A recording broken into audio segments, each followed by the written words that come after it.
Welcome to Dan's Place, Rhode Island's #1 stop for amazing food, drinks, and live entertainment. Dan's Place offers a fantastic selection of unique menu items, including pizzas, pasta, steaks, and seafood. Here's what our customers have to say. A masterpiece on a crust. Watch your favorite New England teams on one of Dan's 4 big screen TVs. Looking for a great place to meet? Try Dan's Place. I'm Dan from Dan's Place, where your only regret is not coming in sooner.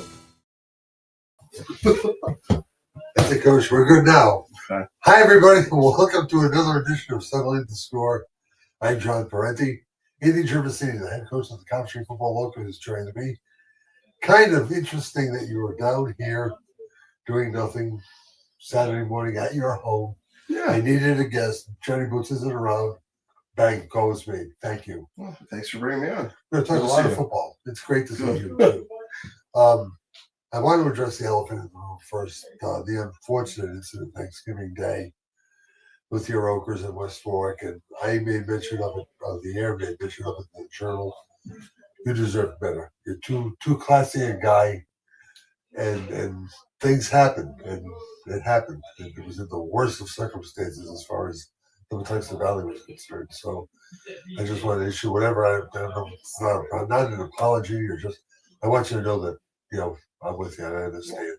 I appreciate you having that sentiment, but I'm not owed anything, and the game is about the kids. So unfortunate how it unfolded, and the people I'm keeping an eye on and focusing on in terms of their behavior and their conduct, the sportsmanship. I saw it improve throughout the season, and it's just unfortunate that just the heat of the moment, you got kids who would never do something like that, losing control, and the focus was this whole past season was controlling what you can control your toughness, you control your emotion. That has to be something you can focus on. So it's just disappointing at the very end. You stumble in that message. Not even worry about the score. You stumble in that message. Yeah. Your apologies?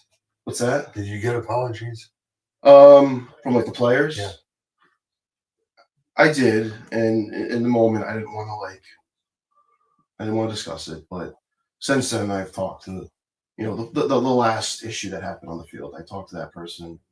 We're in good standing. He's doing track right now. I'm rooting for him, and all the seniors that we're graduating, 16.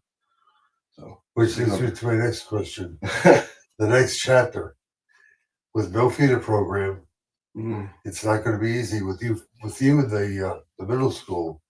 It might be just a smidge easier. So but it's what do you got going for us?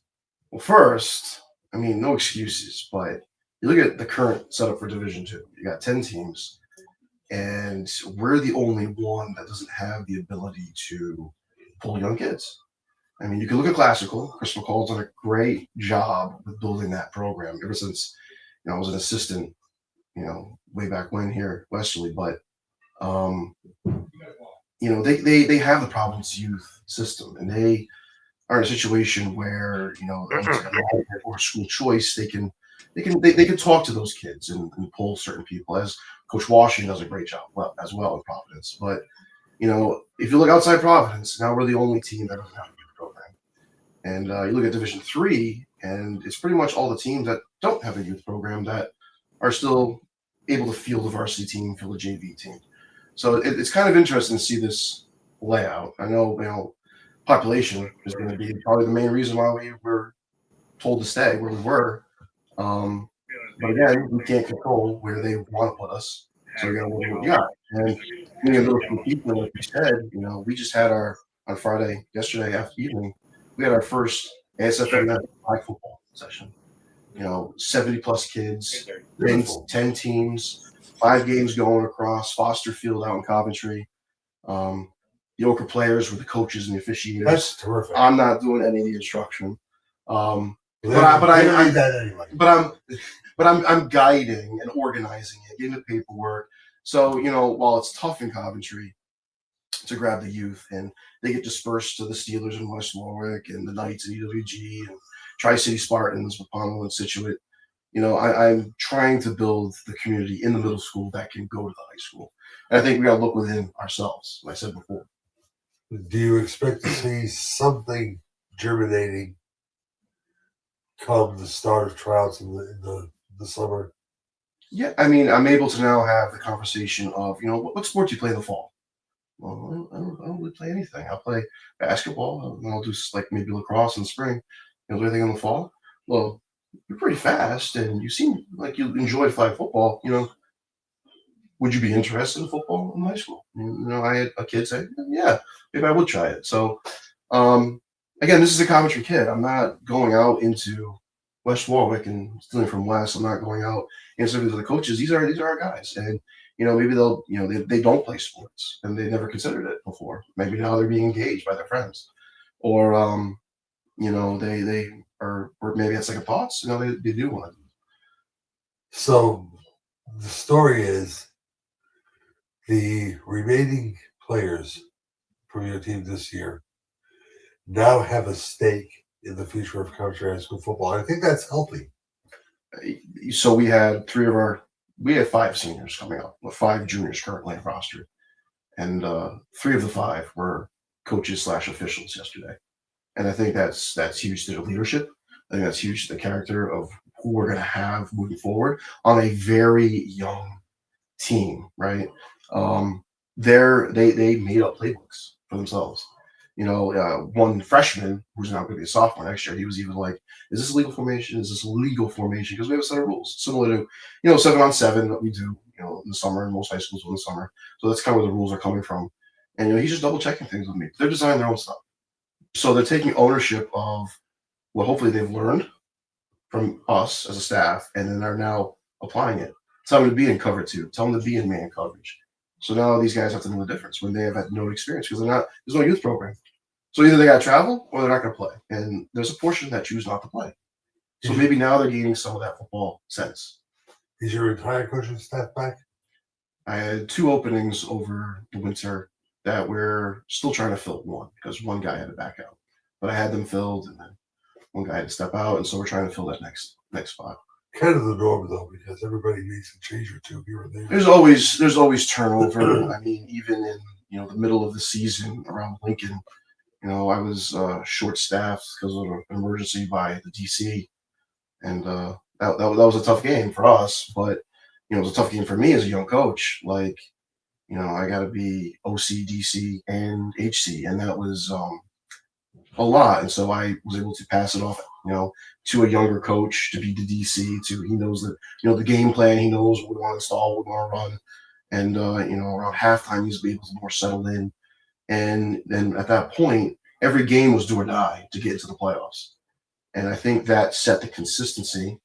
He took ownership of learning defense. I think we got better as the season went on. I know the scoreline doesn't seem that with the playoffs and Thanksgiving, but we did improve week over week. Is exactly what you want to see.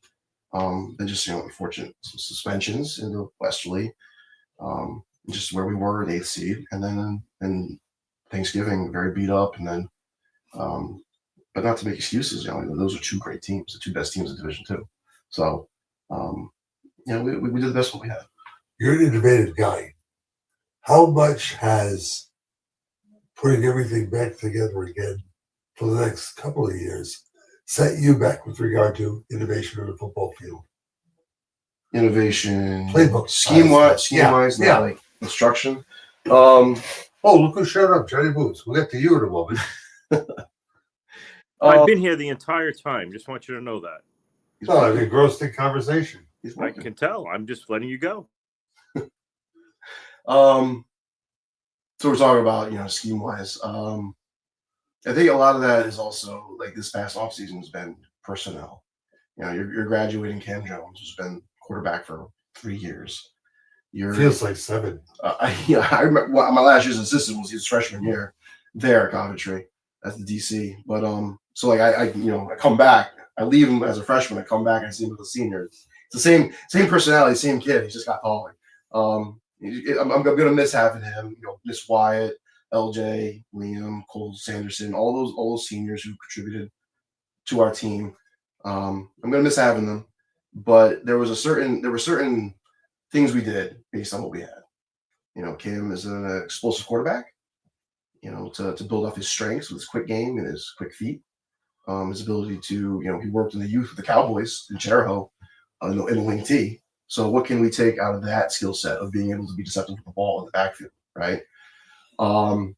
Wyatt's a hard runner, LJ. Wyatt's also good with his hands in the slot, right? But he's a big body, bigger than LJ was. So that's why we made that switch. And then a young line. You know, by the end of the season, we're playing 3 freshmen on the offensive line. And one was a junior who had only played receiver, but he was tough. And I need a lineman. He stepped in. He wanted to be a guard. And we had one senior. So that young line, you're gonna, you know, we have to refine technique and understand the scheme of what we're installing. So, you know, if you're gonna anticipate some missed blocks, we need something that works. And so, kind of the start of, you know, our installs was, you know, option. Where can option fit in? Cam's good at stepping with the ball. We got guys in space. We get to the perimeter. We have a young line where if we make a guy a read, that's okay because now we can work double to a linebacker.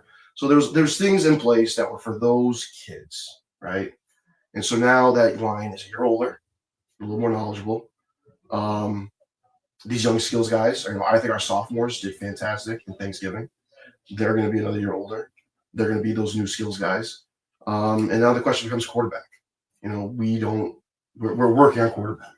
It's, you know, either we are going to have to pull a senior who has somewhat filled in as a quarterback previously as an emergency, or, you know, a young freshman / sophomore who was just on the state basketball team who did really well in Coventry. They won the Division II championship at freshman level. You know, we're going to pull him and try to get some of his friends to maybe, you know, can you be a quarterback? So the quarterback hole is a big question right now. And what can we do with that in terms of learning the progressions, learning coverage, learning how to attack? How much is finding the answers to all those questions fun for you? I love it. That's the whole strategy of the game is what's your strengths, what's your weaknesses, how do you squeeze a defense, you know, defense side of the ball, how do you squeeze an offense, what do you allow, right? You're always going to have a hole on defense, so how do you cover that hole, prevent the quarterback from finding it?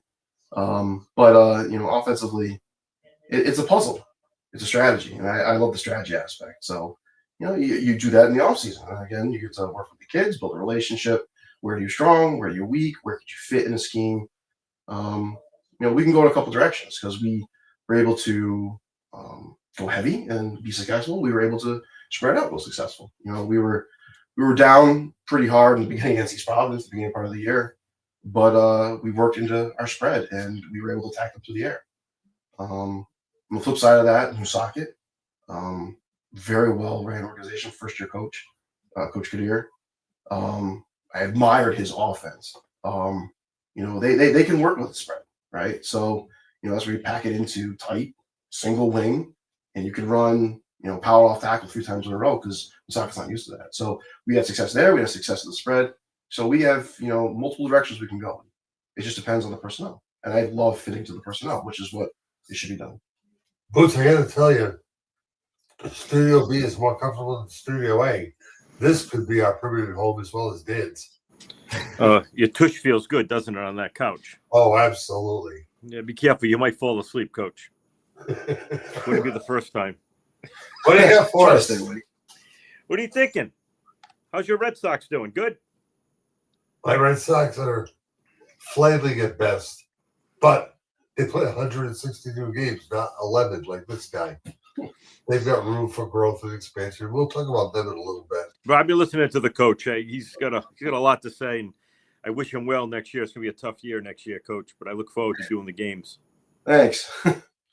Appreciate it. But is it going to be a tough year? I mean, yeah, wins and losses, it may be a little bit tougher than most. But I think the intangibles, this is the year you put the intangibles in place, and you have to practice patience because everything is so new.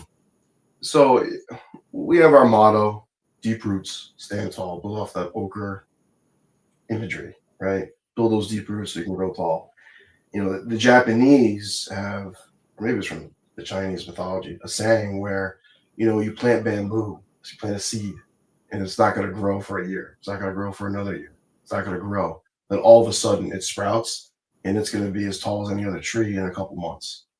So if we're planting the seed last year and we're able to plant the seed this year, still not going to see it grow, still not going to see it grow. maybe we'll finally see it grow if we build some consistency. Is there a magical way to instill the buy-in to that philosophy, which I find fascinating? But again, I'm dealing with Indian Germicidi. I know something like that is coming. 1% better every day. Can you get 1% better? So your last rep, short-term memory, in practice, not good. Okay. How can you do that 1% better? How can you be faster in your read? How can you be faster to react? How can you be better in peeling off a combo block into the linebacker? How could you be better, 1% better? Maybe you get 5 tries against cover 2, and you always choose the wrong route based on what you're seeing in a scouting situation. You get 3 wrong out of 5. How can you get only 2 wrong out of 5 next time, right? Or the next day when we go into pregame. So it's 1% better. Can you just be 1% better? Because that has compounding effect, right? So that's what we're going to aim for. Basically, it's what did you learn today? What did you learn, and how can you make it just one more step better? Don't be perfect. Pursue perfection, obviously, but you can't be perfect. But pursue it. Does it hold you back? Does it hold you back? Because you're getting that growth. You're getting the student experience. Yeah. Because they're learning in your classroom. And I think people don't understand that interscholastic athletics is nothing but probably the best learning classroom that you can find for youngsters. My coaching has informed my teaching. My teaching has informed my coaching. Years ago, before even like COVID, I wanted a way where I could do that almost practice routine. I wanted a little bit here, a little bit here, a little bit here. And then I want a game. I want a quiz, right? So I would do, Monday is, a day where you are preparing for the next coming game, right? You're looking at your next opponent. You're going through a scouting report with the kids. They're learning about it after you do your post game on Saturday. But Monday is that refresher. So Monday now it's been for me for years is let's look at the last quiz we just did on Friday. Where were we weakest? Then Tuesday, Wednesday, Thursday is here's a question from an old piece of assignment. Beginning class. Let's do that. Let's work together on that. Wednesday, same thing. Start class, 10 minutes. Thursday, same thing. Now you got a study guide for the week. Got your game plan. Friday comes the weekly quiz. It's game time. So that whole routine has just been. I try to embed it on the kids. Try to embed it on the players. So I just had this conversation with them on Friday. You guys memorized this diagram of lunar phases and the seasons, the model of the Earth and the Moon. But, I flipped the sun on you when it was on the quiz. So you guys memorized the picture. You memorized summer was to the left and winter was on the right. I moved the sun. I moved the tilt of the Earth. So now it all flipped on you, and you weren't able to memorize the steps to make the picture that we went over. You just memorized what the picture was. So take out the football, right? Now you got a corner or a safety. He's got to be able to identify what's the formation, what's the down and distance, what's the tendency out of that. What am I going to see out of some kind of route concept, right? You're able to do that on the fly without me holding your hand. So the whole week is me and DB's coach and the defensive coordinator working. We're working to build that process. Stop memorizing what 2x2 is and start memorizing the steps to break that down, right? And so because you got to be a problem solver. So you're a science teacher over at Feinstein, correct? Yeah. How much fun was the last week? The whole 9 yards for you and for your kids. It was fun. Like my own kids at home, Christine, Rosalind, Celia, they were at home. They were watching the Splashdown last night. They were watching the launch where I was at a booster meeting, so I got to miss that with them. It's kind of fortunate, but in my classroom, I have an old flat screen. I bring it in, I put it in. It's almost like an interactive display, right? So I'll put like the weather up there, look at weather reports. So I'm instructing at the front, and so in my classroom in the back, kids can just take a peek what's going on, right? News, science news, things like that. And all during the mission, I would have NASA's live stream up. And so we're literally talking about lunar phase right now in seasons because we're ending our space unit. And so in the back, you're seeing the eclipse that the crew went through when they're swimming behind the moon. And we're talking about you can't travel in a straight line in space because we're talking about gravity and how orbital mechanics work. So it was awesome. I'm going to be back to my days of the old Apollo missions. And one small step for our man and one giant leap for mankind, and Neil Armstrong, thing, Buzz Aldrin. The names kept flushing back, and I kept thinking to, where was I when we landed on the moon? Where was I when the previous Apollo mission went behind the moon for the first time. In orbit behind the moon. I was surprised that there weren't as many pictures taken back in Apollo 10 than there were in Apollo 11 when we actually landed. Yeah. I don't know why. Technology, obviously, had something to do with it. I mean, yeah. I mean, that they're filming it in 8K now, and it's great. But yeah. I mean, I don't know what kind of limitation was going on back then. But it's just you didn't have no right out loud. Where did Boots go? Well, there he is. I'm here. Coach Sherman said he's yours for a couple of minutes. Thanks. Thanks for letting me come in. Oh. I'm letting the coach talk. He's got a lot of information. I've been enjoying just listening to him. Yeah, he's kind of that cerebral guy, that kind of crazed football maniac that we talk about a lot. But you gotta love the guy. That's Hey, I gotta fine. tell you this, and I'll talk about it a little bit more. You missed one hell of a softball game yesterday between I West heard. and the Kent County Co-op. What a game! I We'll wish talk we had. more. I wanted to see it. I really did. They pulled off the win, though, didn't they? Spoiler alert. If you don't know the final score of that game, turn your volume down a little bit and come back to us in 5 seconds. Yes, the Kent County Co-op did win by the score of 2-1 in extra innings. Extra innings, huh? Did they have lights? Because by the time you texted me, it was pitch black. Yeah, well, the game ended at like 7:15, so it was almost indeed pitch black all evening. But it was cold. Another one of those cold games. Another one where the respiratory system got a challenge. You were been yelling at me for wheezing, but we made it through. And Charlie did a great job with the post game interview. It was all good stuff. More about that later because I've got Okay. Yeah, keep the coach talking because I want to learn about Coventry because I got a lot to learn. Biggest town, little state. That's right. Has the support dwindled at all from the town, from the administration?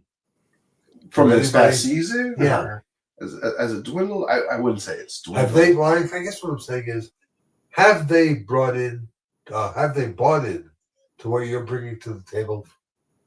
Because I'll be the first one to tell you, I have. So, well, appreciate it.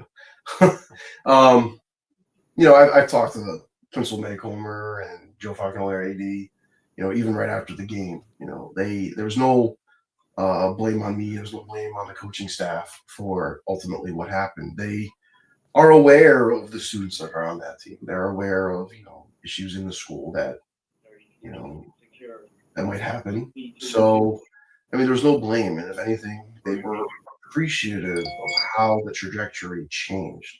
As you can go to St. Ray's, our opening game, and it's chippy. You can kind of go into the following game, and it's still a little chippy, like with Moses Brown, and it stops because it's just I'm going to take you out of the game. You're going to sit out a quarter. You're going to sit out a half if this is what's going to happen, because I'm more interested in the process than I am in the outcome. I don't. If I'm going to lose because you're out on the sideline, that's not on me. That's on you. And you just let down your team. So I think that kind of, set a tone. And then, individually, I'm talking to certain kids who are individually just needed a different tract. And so kind of like my teaching background, maybe they get yelled at all the time at home, right? And they're getting yelled at all day by the teachers.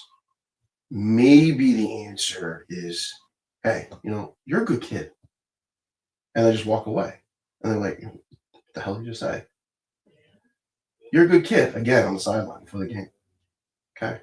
And just kind of keep saying that over and over, right? Because that's the first time they're hearing, like, I'm okay kid. So we get to the next game, and, there was personal fouls there, personal foul in the other game. No personal foul. First time, no personal foul. Okay, maybe that's the right track. And then we're getting into Woonsocket, and there's a call I didn't agree with, where pass interference is not an automatic first. My experience, I'm sorry. There was there wasn't 15 yards to gain the first down, and so it was 4th and goal, and it wasn't first and because it wasn't even in goal yet. It wasn't going to be 1st and goal. It was 4th and 11. after the pass interference. I'm kind of going, a little angry. And this kid said, "You're a good guy, coach." And so it kind of again brings me down a little bit, and it's just like, that's what I want to do. Like that, like right now, like even talk about like touchdowns or good games or whatever. That's a highlight for me. That maybe I was able to help a little bit in my limited capacity. And so, Fagnoli and Maycomer, they've appreciated, I think, how that's going. And Joe's always willing to do what I'm asking. We're in Division II, but there was an option from this Classic League. You could choose to be 50-50 with your league. You could be in division, or you could be out of division, 50% of your games, or you could have just run a mostly Division II schedule. We chose to do 50-50 because I want to be competitive. I want to be consistently competitive. Not that we're not going to play, we're going to be scared from people, but I just want that, based on reality, I want to be competitive, right? That consistency, so I can get the process in. So you're playing St. Ray's, that's not a good way to start the season, right? Even though they're a great organization. I like talking to Coach Sassy. But, we chose the opponents, and I went and reached out to these coaches that were upper level Division III. And so we kind of put ourselves down by the RPI, meaning like, playoffs this year, especially going to a 16 format in Division II it's a high reach, right? Because of our points. But if you're consistent and you are going to be consistently maybe winning, that's your key. So if this is your objective is to get into the playoffs, first time I would ever know Coventry back-to-back years in the playoffs. If that's possible, other than when we were in Division III going into 2 a couple of years ago, that's the last time it's happened. But you want to be back-to-back in Division II, first time ever in recent history, you got to be consistently good, right? And I think that kind of our schedule has set that up for the potential. There's still going to be some great opponents, but like, can we just be consistently competitive? And that's what we're going to aim for. So let me guess. XOS French is on your radar screen. No. Citrus is on your radar screen. My EWG reached out to us. They needed a game. Wesley reached out, but we were full at that point. We got I discussed with Mount Pleasant, who are moving down from 2 to 3. So similar situation as us. We were in the bottom half of Division II. Middletown, we just moved down to 3 from 2. So I talked to them because we played each other already, so we have familiarity on both sides. I do, they do. And then Mount Hope, who's a runner-up in Division III. I think they're a program that is going back to where they were when I played, and they were a very strong team. And as an assistant with Westerly, they beat us in the playoffs, returning here in 2016. And then the other team is I'm blanking. Middletown, Mount Pleasant, Mount Hope. Cherville? No. Blanking on my 4th team. We discussed it with. But then we got teams like, setting our schedule. We got Pawtucket. The combined might of Shea and Tolman. You got Burville coming down from Division I. They're going to be very strong teams. Ponegant's set on our schedule. That's going to be a fun, like, local kind of rivalry game, too, where they're coming up from 3. And then Johnson's coming up from 3. They're going to be our last game of the year. So, I think all of our games, bar a couple, are these teams that have gone between 2 and 3 over the last decade or so. And I think that's the way to be consistently challenged. I want consistent challenge. That's within reach. Because how do you grow? Attainable goals. So let's get an attainable goal. Playoffs?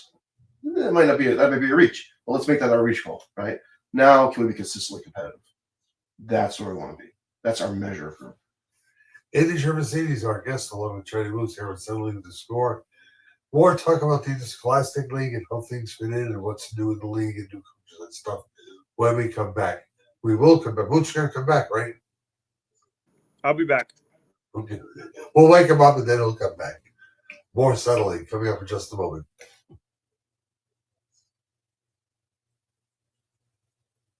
Since 1974, Bill's Place has been serving up great times and unforgettable food. From family celebrations to post-game meals, it's the spot Kent County calls home. Right on Main Street in West Warwick, Bill's Place has been part of the community for over 50 years, and it just keeps getting better. Come see what everyone's been raving about. For takeout, call 401-828-2300 or visit us online at billsplaceri.com. Bill's Place, where tradition meets great taste.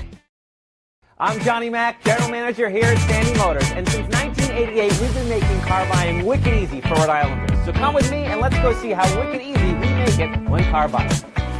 From cars, trucks, and SUVs, Sandy Motors has the selection you want at the price you want. Get approved now and see all our inventory at sandymotors.com. Every vehicle in certified condition for you to drive for many years to come. Sandy Motors, we're making car buying is wicked easy. Trusted Choice agents are in every Rhode Island community. They are your neighbors and friends who deliver the right policy at the right price from America's top insurance companies. At Woodmansee Insurance, we have been serving our clients and our community for over 60 years. By combining the level of personal attention you desire with the expertise you deserve, we develop an insurance portfolio designed to meet the specific needs of your family or business. And when the people who protect us need protecting, they trust Woodmansee Insurance. Come put the Woodmansee Insurance team to work for you. Welcome to Dan's Place, Rhode Island's #1 stop for amazing food, drinks, and live entertainment. Dan's Place offers a fantastic selection of unique menu items, including pizzas, pasta, steaks, and seafood. Here's what our customers have to say: a masterpiece on a crust. Watch your favorite New England teams on one of Dan's 4 big screen TVs. Looking for a great place to meet? Try Dan's Place. I'm Dan from Dan's Place, where your only regret is not coming in sooner. Oh, let's go down to Toscano's. Men shop downtown Westerly, where style and class go hand in hand. You can look your best and dress to please. Buy the right shoe, get the left one free. And if Paulie makes fun of you, you get an even bigger discount too. Toscano's men's shop since 1911. We've told you for years that AJ's Restaurant is Kent County's go-to spot for great breakfast, lunch, and takeout too at 828-4160. And now you'll find more parking, mere steps from the back of the building to AJ's front doors. AJ's, plenty of those world-famous home fries, plenty of parking, and as always, popular for breakfast, popular for lunch. 1365 Main Street, West Warwick. You may not be able to tell from the outside, but cars are more complicated than ever on the inside. That's why you need to take your car to a place where the technicians really know what they're doing. Our experts have been repairing cars for almost 60 years. From simple brake jobs to complex transmissions. There's nothing the experts at AMCO haven't seen or fixed. That's why we know cars inside and out. AA MCO.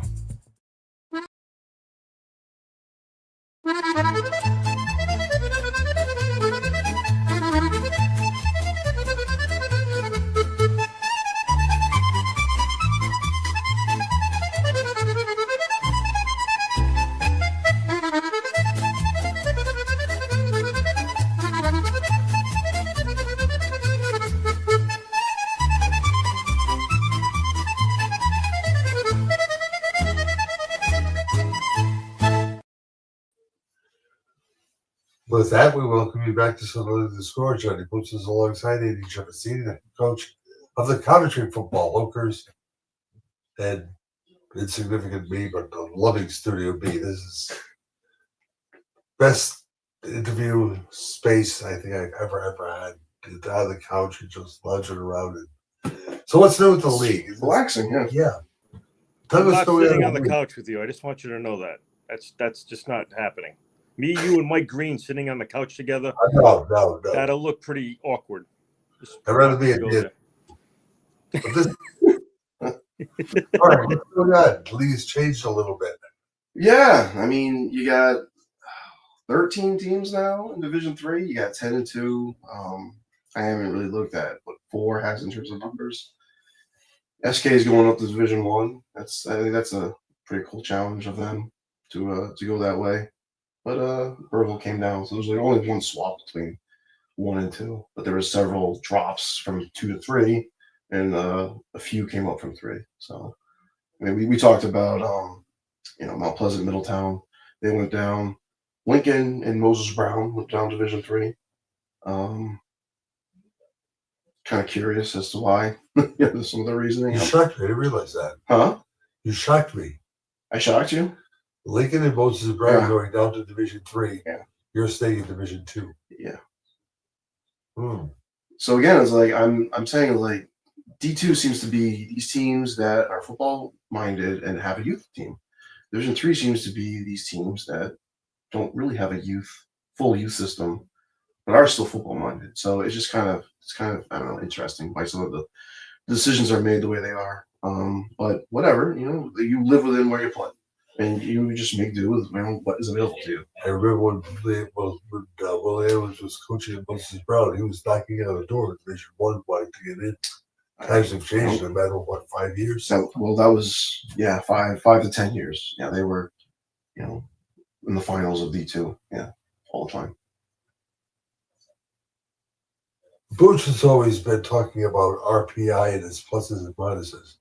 When Boots talks about RPI, it's usually the minuses. I don't like RPI. I don't like it. Don't think it needs to be part of high school sports. What's the big difference whether it was 35 years ago where it was strictly wins and losses within your division? You went to the Super Bowl. Why incorporate something that wasn't broken? Why try fixing something that wasn't broken 35 years ago? Yeah, moving around divisions. Yeah, I can understand up and down. That's fine. But why RPI? Why institute something that didn't need to be instituted? 35. I mean, John, 1988, 1989. West Warwick beat Henrikin in what, 84? It just happens. December 4th, 1983. To 83. I'm sorry. Okay, I was a year off. But that just happens to be they had a good team that year. Great. Wonderful. They beat Henrikin. Didn't use RPI to get there. It was wins and losses. Strictly wins and losses within the division. Why? What's the need for it? That's what I don't understand. Why institute? Why the need? No, seriously. I think it's maybe it's a conspiracy theory, but I think it's an experiment.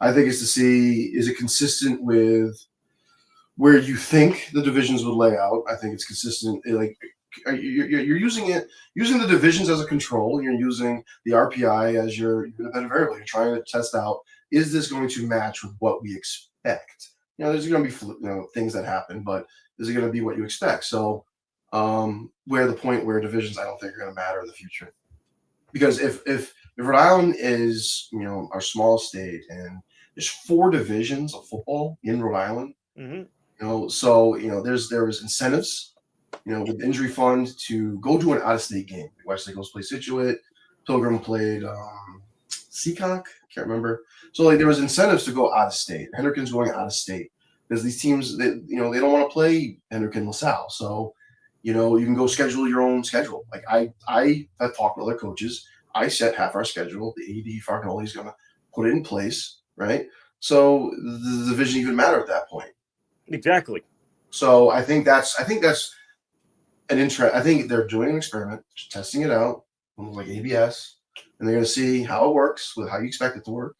We got in with an RPI to the playoffs with an RPI benefit. We beat Johnston, who then goes on a tear in Division 3, and that gives us the bump over Moses Brown, who we did lose to in a close game in the middle part of the season. And they're out of the playoffs. They're in Division 3. We're in the playoffs. We're still in Division 2 from an RPI kind of strength of schedule from beating Johnston. It's off season. Is that a sufficient answer for you, Boots? I'm sorry. Say that again. Is that a sufficient answer for you? Yeah. No. That's actually the most complete answer I've gotten over the season since football season, because Mike Green can't answer it either. So I tell him that all the time. He just comes up with some jibber jabber stuff, and some politically correct stuff. But that's actually the most complete answer I'll tell him that. That's the most complete answer, Coach, that I've gotten out of anybody I've discussed RPI with. Just it's my conspiracy theory. That's all. No, but thank you. I appreciate the opinion because it's the most complete I've gotten. Everything else has just been jargon thrown at me. Oh, it's because we're going to try it out, and yeah, it's just good for the league, and we can go play Seacock and get a lot of points, and lose to Seacock and still get good points. That doesn't happen. So you got to look at their formula. I don't know how many people check this. You can look at their whole algebraic expression, and quality losses do not factor in as points. But they factor in for later on in getting into the playoffs. As far as I've seen, it doesn't matter. What does matter is if you beat an opponent, and that opponent is then able to have a successful season because it increases your strength of schedule. As far as I've seen, and I go back to last week's page on RPI. From what I saw, I didn't see a benefit from quality losses. There was this conception that we should play St. Ray's, even if we lose, we'll get a benefit. I think you get a benefit from trying to teach your kids how to push through, a very strong opponent, but there was no RPI bonus from that. We're in April. It's technically the downtime. It's the off season. Downtime, yeah. How much? There's no downtime. That's my wife. There's no downtime. I was just going to ask what she thinks of it, what the girls think about it. If they accepted the fact that you are who you are, you're the football mind that you are. My wife feels the stress of vicariously, it's tough on her. She we do have two girls, and they're great, but being away Friday or just late practices is tough. And so I appreciate her being allowed me to do what I can do, and the girls love coming to the games, and the older one, Rosalind, she came to a couple practices, or she did come to one practice last year. She will hopefully come to more, but build that family environment. I think is also important there for Connor to see, that I'm human too. Yeah, it's tough, but I think they see what I'm trying to do. I have a unique ability being in middle school and working at the high school as a coach that maybe I can do the best of what the situation has in terms of its obstacles. Does she have more of a feel for the intrinsic value of what you're trying to do as opposed to the systematic? Is she more in tune with what you're trying to do to them as future leaders and future great students in college? She'll hear me just ramble on about that all the time. She'll hear me say the deeper things, what I'm trying to do, right? It's not gonna be success on paper to start. It wasn't maybe last year. Being in the playoffs was nice, but whatever this year brings, it doesn't matter. It's the outcome. Let me just stop you right there, because I don't think you were hired for that. And then my original discussions with Joe Fagnoli about you, because I had no idea who you are, the fact that you were in Westerly.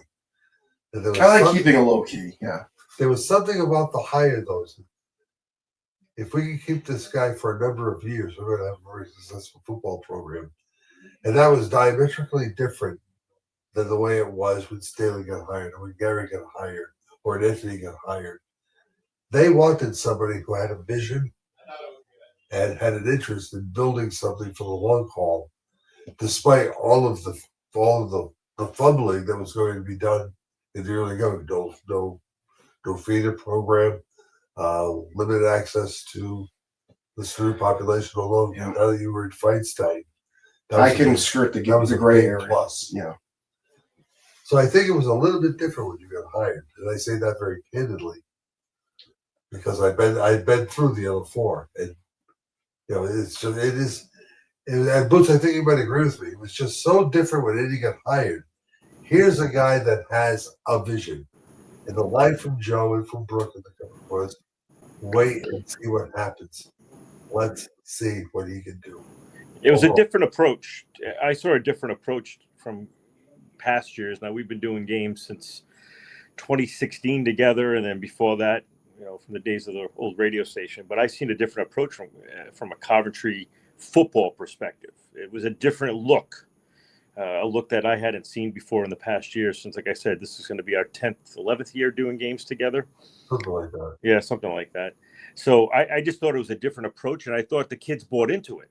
And you had a really good team. I really thought I was shocked this year as to your team coming out and what they put on the field, because it was competitive, and that's what we like to see, competition. And it was a very competitive team, and that's what we enjoy, and I think that's what most fans enjoy, making sure the team is competitive. And you put it out there, and it was very, very popular. And you could tell just by the fans in the stands. The stands were constantly full.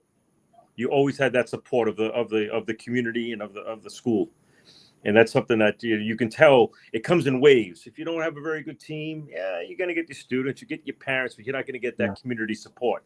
This year, community support. Even John and I leaving the game, we'll stay about a half hour after a game, and there's still people lingering around in the parking lot and around the field. Yeah. It's just you had community support. So whatever you're putting out there, it's being bought into, and I'm glad to see that. I really am. And that buy-in drives me crazy. The buy-in drives me crazy because you need it from the administration to staff, the students, the players.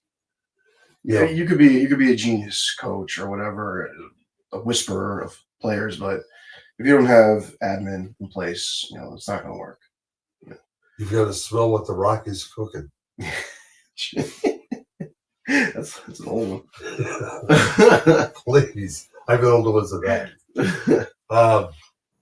So we're on the precipice of starting a new year. Mm.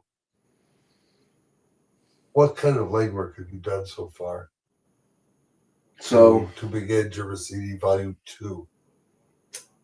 The biggest thing is closing the chapter on those 16 seniors, because they were major contributors to that team.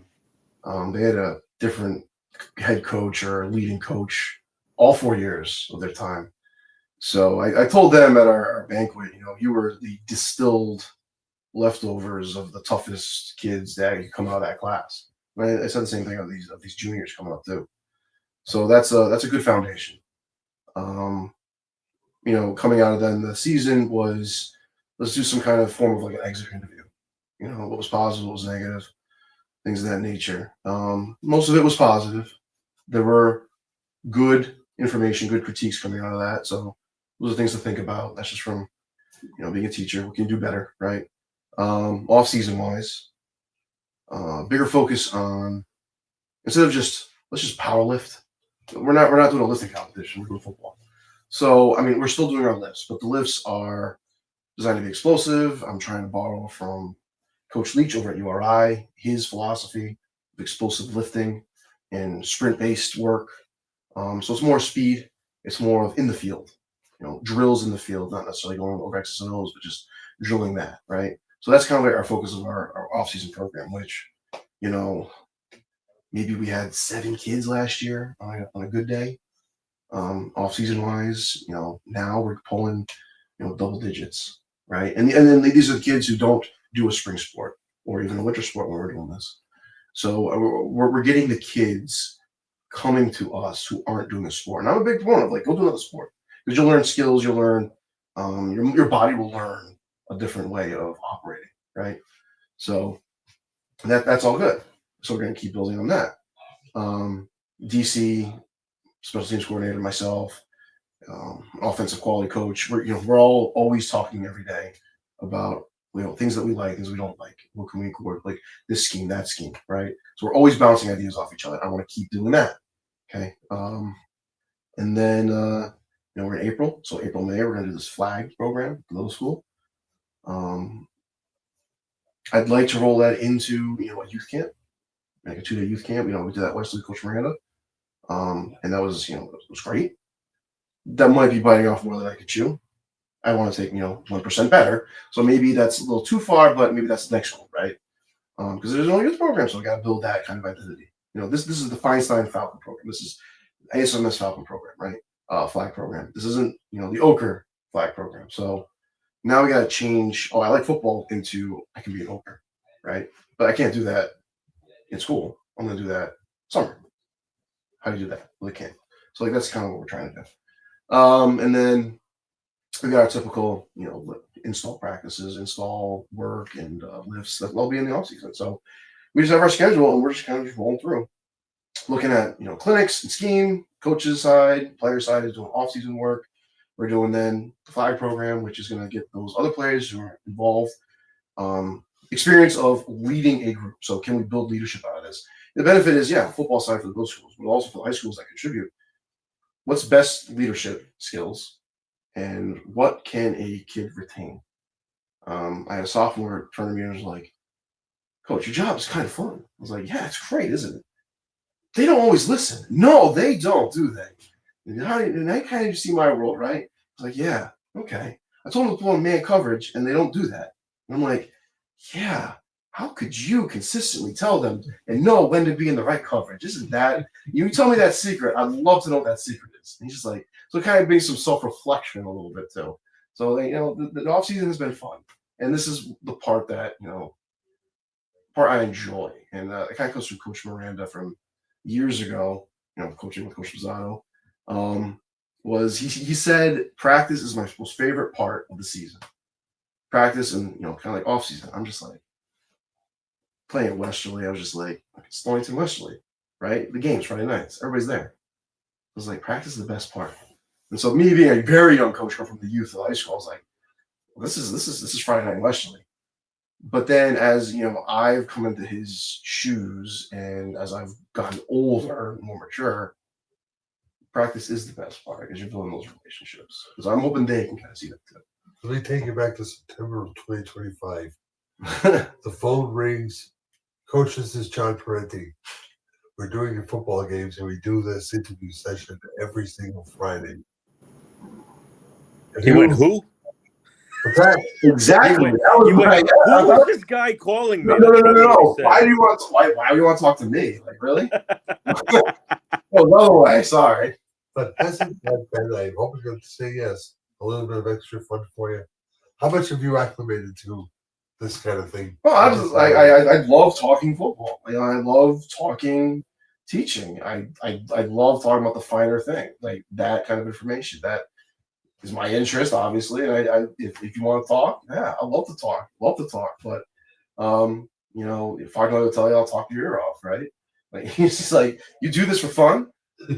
Spreadsheets, analyzing things. I'm like, yeah, this is fun for me. So it's so you'll ask my wife the same thing, you just ramble about stuff as I'm doing right now. A couple of minutes left. Well, thank you, John. No thanks needed. Thank you. This is a surprise. The conference for coaches draws interest, but yeah. No, we appreciate it, and I really look forward to seeing what you're going to do with this program for the next couple of years and beyond. Yeah, it's just every day's a new day. It's not about the outcome. The man is a football head.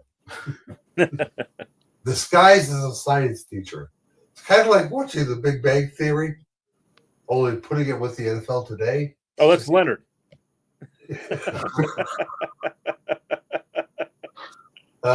Anyway, Coach, good to see you. I'm glad we could do this. Yeah, thank you. Stay there for just a minute or so. There's something to say about tomorrow's game. Yesterday's game. Boots, I got to tell you, there were a lot of ingredients. I guess this is my parting shot for the week. There were a lot of ingredients that made yesterday's game a classic. And we did the West Warwick Kent County Co-op softball game. I'll back up with Andy for just a minute. The first time we saw them, they played Princeton West, the co-op team, which is one of our coverage area teams, gave up 12 runs on 9 hits in 1 inning. And they looked as disjointed as they could be. And the bottom line of this story is, as awful as they look at Boots, you can tell me if I'm off base. They were awful. They were terrible.